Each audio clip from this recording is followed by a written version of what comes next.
Assalamualaikum warahmatullahi wabarakatuh. Perkenalkan kami dari kelompok 9. Saya sendiri Abdillah Octavio Sintesia dan rekan saya Nurlaili Yatul Maulidia akan mempresentasikan tentang materialitas dan risiko audit. Pertama-tama saya akan menjelaskan tentang apa itu materialitas. Materialitas merupakan dasar penerapan standar auditing, terutama standar pekerjaan lapangan dan standar pelaporan. Materialitas adalah besarnya nilai yang dihilangkan atau salah saji informasi akuntansi yang dilihat dari keadaan dan melingkupinya. Dapat mengakibatkan perubahan atas atau pengaruh terhadap pertimbangan orang yang meletakkan kepercayaan terhadap informasi tersebut karena adanya penghilangan atau salah saji itu. Untuk selanjutnya saya akan menjelaskan tentang langkah-langkah dalam menerapkan materialitas. Yang pertama yaitu merencanakan luas pengujian, yang terdiri dari menerapkan pertimbangan pendahuluan tentang materialitas dan mengalokasikan pertimbangan pendahuluan tentang materialitas segmen-segmen.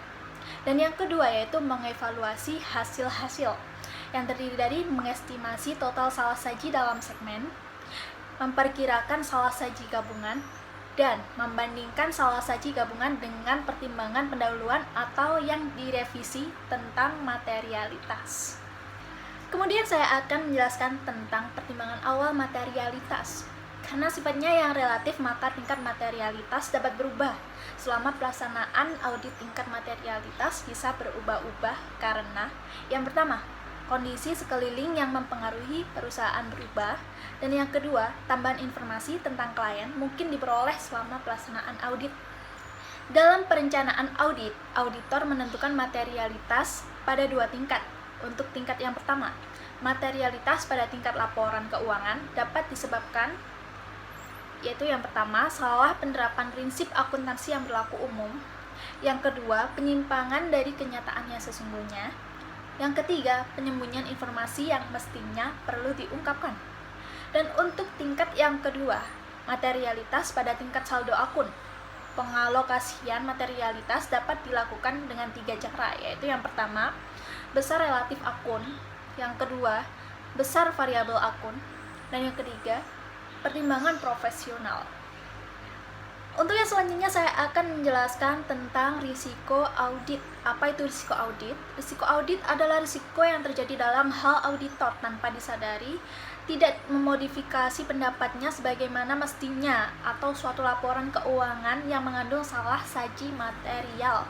Semakin pasti auditor dalam menyatakan pendapatnya, semakin rendah risiko audit yang auditor bersedia menanggungnya. Di sini ada 2 risiko audit. Yang pertama, risiko audit keseluruhan yang berkaitan dengan laporan keuangan sebagai keseluruhan. Dan yang kedua, risiko audit individual yang berkaitan dengan setiap saldo akun individual yang dicantumkan dalam laporan keuangan. Di sini ada formula bagi auditor untuk menentukan risiko deteksi, yaitu untuk mencari risiko audit individual, kita perlu mengkalikan risiko bawaan dikali risiko pengendalian dikali dengan risiko deteksi. Dan untuk selanjutnya akan dijelaskan oleh rekan saya Nurlaili Yatul Maulidia. Kemudian saya di sini akan melanjutkan presentasi dari Mbak Adila, yaitu yang pertama terdapat dari 3 unsur dari risiko audit. Untuk risiko audit yang pertama yaitu bawaan atau kerentanan suatu saldo akun atau golongan transaksi terdapat salah saji material dengan asumsi bahwa tidak terdapat kebijakan dan prosedur pengendalian intern yang terkait. Risiko salah saji demikian adalah lebih besar pada saldo akun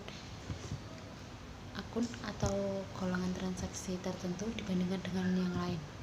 Yang kedua yaitu risiko pengendalian adalah risiko terjadinya salah saji material dalam satu asersi yang tidak dapat dicegah atau dideteksi secara tepat waktu oleh pengendalian intern entitas. Kemudian selanjutnya yaitu risiko deteksi, yaitu yang merupakan risiko sebagai sebab auditor tidak dapat mendeteksi salah saji material yang terdapat dalam suatu asersi.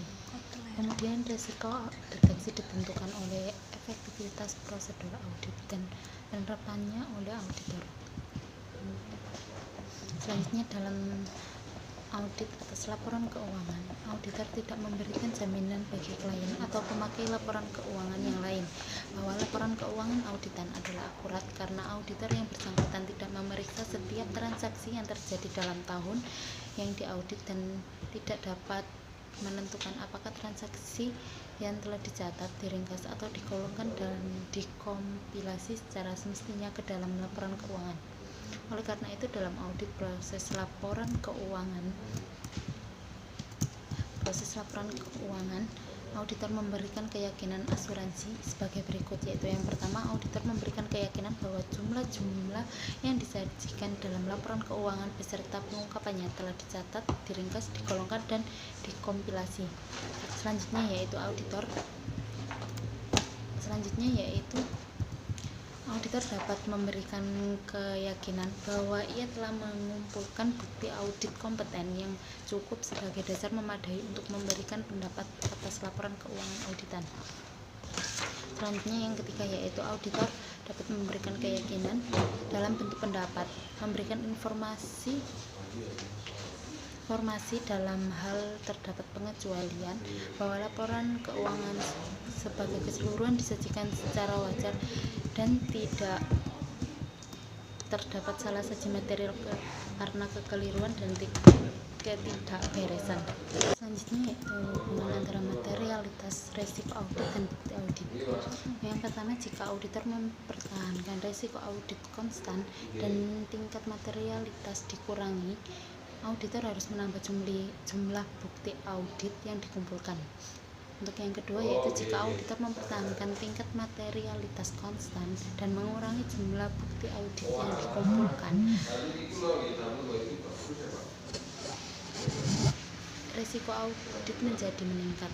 Untuk yang ketiga yaitu jika auditor menginginkan untuk mengurangi risiko audit, auditor dapat menempuh salah satu dari 3 cara berikut ini, yaitu yang pertama, menambah tingkat materialitas, sementara itu mempertahankan bukti audit yang dikumpulkan.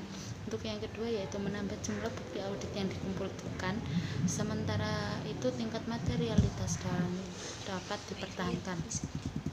Dan yang terakhir yaitu menambah sedikit jumlah bukti audit yang dikumpulkan dan tingkat materialitas secara bersama. Demikian presentasi dari kelompok 9. Dari saya Abdillah Octavio Sintesia dan rekan saya Nurlailiatul Maulidia mengucapkan terima kasih. Semoga video presentasi berikut dapat bermanfaat bagi kalian. Terima kasih. Wassalamualaikum warahmatullahi wabarakatuh.